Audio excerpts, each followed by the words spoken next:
Gates is getting a lot of hate recently. Someone told me to go on any of his social media and read the comments, so I did. It seems like a lot of people are displeased with Mr. Gates, with hundreds of thousands of bad comments, and they are being deleted live as they come in. We've all been seeing a lot of Bill lately. After all, he was the only person in the world to have the foresight and predict what is happening now in his TED Talk in 2015.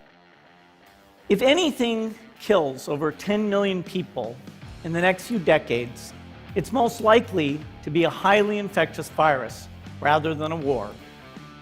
Not missiles, but microbes. More recently, the Gates Foundation was so worried about a pandemic happening, they staged an exercise drill in October of 2019, only 5 months before COVID-19 hit the world. It began in healthy-looking pigs, months, perhaps years ago. A new coronavirus spread silently within herds. The sickest required intensive care, many died. But of course, this could be two complete coincidences. Maybe he's passionate about pandemics because he is influenced by his father's life work. Call it some sort of daddy issue. Bill Gates Sr. served on the board of Planned Parenthood during the group's infancy, a rebranded organisation birthed out of the American Eugenics Society. Sr. would continue his eugenicist efforts by becoming instrumental in the formation of a new philanthropic brainchild called the William H. Gates Foundation in 1994. The company merged with the new Gates Learning Foundation to create the Bill and Melinda Gates Foundation in 2000. Today, it's the largest private foundation in the world, with over $46 billion in assets.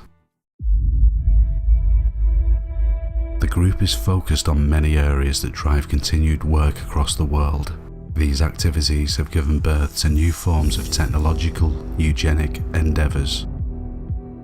The organisation is simply continuing the Gates family legacy of trying to control the world's systems, including the areas of technology, medicine, and now agriculture. All you have to do is to look at what areas the Gates Foundation gives money to. A quick search and you will find it in 3 key areas: education in the US, global health, and agriculture. Agriculture is what maybe inspired Bill in 2010 to purchase 500,000 shares in Monsanto, valued at more than $23 million. Monsanto has a bad reputation when it comes to health. Evidence that GMOs cause disease has been piling up for decades as the list of countries banning their imports and cultivation grows. Well, Bill Gates is actually continuing the work of Monsanto. Bill Gates is still imposing and forcing GMOs, which is a failed enterprise. And he's not just imposing GMOs, he's taking what has failed and rejected by governments. My government threw the BT aubergine of Monsanto out. Bill Gates resurrects it in Bangladesh. But maybe Bill didn't know that, right? I'm sure he had nothing but the best intentions. In 2006, an article in The Economist magazine introduced the term philanthrocapitalism to describe a trend sweeping philanthropic institutions, the tendency for a new breed of donors to conflate business aims with charitable endeavours, making philanthropy more cost-effective and financially profitable. So how could anyone criticise philanthropists that give a fortune to the needy? Should we just accept the version he tells us on face value? 30 years ago, about 70% of the World Health Organization's budget came from what were called assessed contributions. These were contributions made by member states and that were given to a pooled fund that the World Health Organization had jurisdiction over dispersing. In the past 30 years, we've seen a significant shift in that now 70% of the World Health Organization's budget comes from what are called voluntary contributions from bodies like the Gates Foundation. Those voluntary contributions can be stipulated for specific causes and programs that are indicated and directed by the donors themselves. So we've seen a problem that the World Health Organization's priority setting has been in many ways distorted and in some ways perverted by the rise of voluntary contributions, which at face value seem irreproachable, because how can we argue against giving money to something as important as global health? But at the same time, the way it's been donated has been done in a way that might be causing more disruption, more unhelpful disruption at the World Health Organization than is useful. In a way, Mr. Gates, he's become in a way a sort of unofficial global health czar. He in some ways does act as a sort of honorific diplomatic envoy on behalf of corporations like Coca-Cola and to some extent Monsanto in sub-Saharan Africa, and he was never elected or appointed to do so. So it does raise some serious questions surrounding accountability. Gates has proved there is a far easier path to real political power, a way that allows unelected billionaires to shape public policy in ways that always generate favourable headlines. Charity.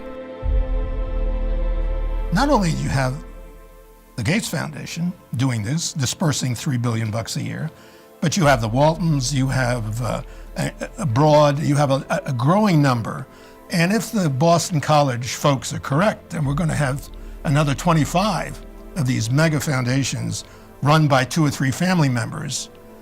I mean, this seems to me to be a threat to democratic institutions, particularly in public policy making, where if a Gates can have a major influence on American education policy, what can 25 Gateses do to American policy in other fields? Microsoft co-founder Bill Gates stepping down.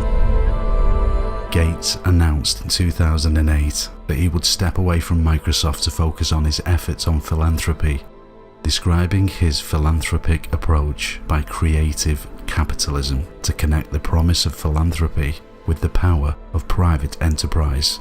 The result has been a new model of charity in which the most direct beneficiaries are sometimes not the world's poor, but the world's wealthiest, in which the goal is not to help the needy, but to help the rich help the needy. But still, we all heard the news in the past that the Gates Foundation eradicated polio. Surely that's a good thing. Because some people think Gates is eradicating polio. Polio campaign, eradication campaign, has been ongoing since prior to the inception of the Gates Foundations. Polio was still a problem to a certain extent in developing nations, but not nearly as much as a problem of other health ailments.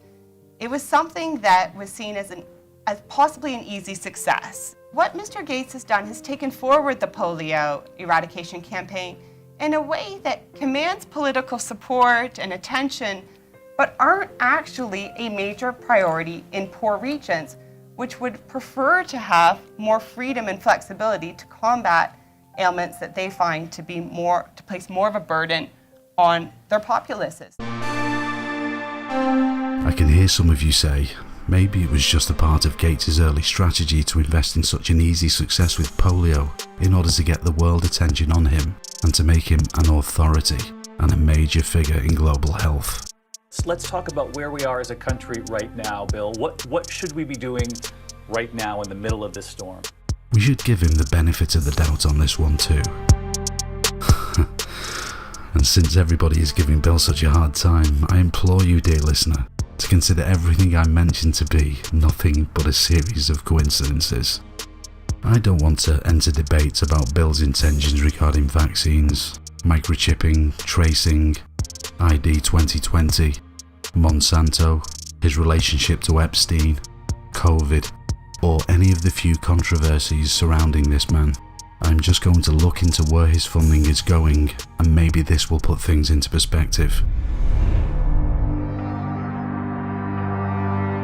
Through an investigation of more than 19,000 charitable grants the Gates Foundation has made over the last 2 decades, according to The Nation magazine, it has uncovered close to $2 billion in tax-deductible charitable donations to private companies, including some of the largest businesses in the world, such as GlaxoSmithKline, Unilever, and IBM.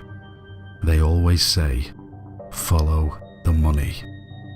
Obviously, the Gates Foundation gives away billions of dollars to many public and private organizations, and I am positive some do some good in the world. However, when I look at the number of these organisations, a lot of them seem very familiar, mainly because they are all involved in one way or another with the current situation that we are all in now.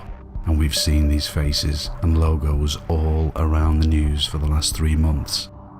The World Health Organization received $4.6 billion in donations, $3 billion to Gavi, the vaccination alliance with the goal of increasing immunizations in poor countries, $870 million to Johns Hopkins University, which provides data, statistics, maps, and COVID resources, $280 million to Imperial College London, which created the wonderful computer models that predicted and miscalculated the spread, impact, and death rates of this pandemic. So based on these models, we decided to lock down.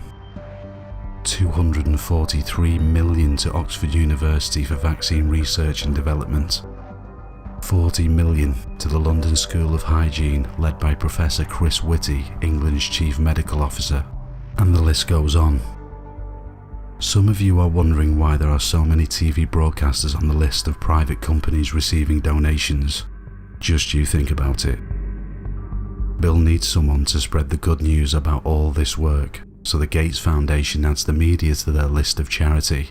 You would think the funding support will go to broadcasters in poor countries to educate and promote health. However, if you do a small search, you will see the donations went to major broadcasters. The foundation has given over $250 million to media companies and other groups to influence the news. Some of the recipients are broadcasters such as NBC, ABC, MSNBC, The Guardian, and let's not forget the $53 million given to the BBC. The lack of critical voices around the Gates Foundation doesn't really signal, as the media tends to assume, its legitimacy and its widespread acceptance. It's a sign of the opposite. It's a sign of an organization that's seen as so powerful that few dare reproach it.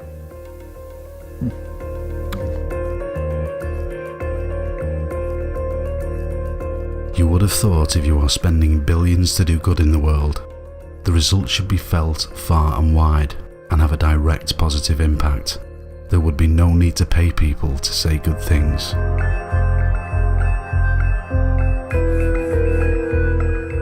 All the information is out there. We just need to organise it and share our resources, educate others, and encourage those who see injustices and attacks on our humanity to speak out. Only then we could see the full picture with solid proof, and if there is any wrongdoing, we will be in a position to take legal action. Think about it. I don't know if there is any wrongdoing happening, but if there is, who would dare speak against $46 billion? Is it okay for billionaires to hide behind the label of charity, to escape any government regulation or interference? Should we blindly trust these billion-dollar foundations that are more powerful and have a higher GDP than a lot of the nations around the world, simply because they say their intentions are good? Is there too much power in the hands of these unelected billionaires in shaping our public policy? I have just shown you the beginning of the rope, so please go and do your own research and make up your own mind. I don't know what Bill Gates and his foundation are really up to, but I have one last question. How many more coincidences do there need to be before it's mathematically impossible?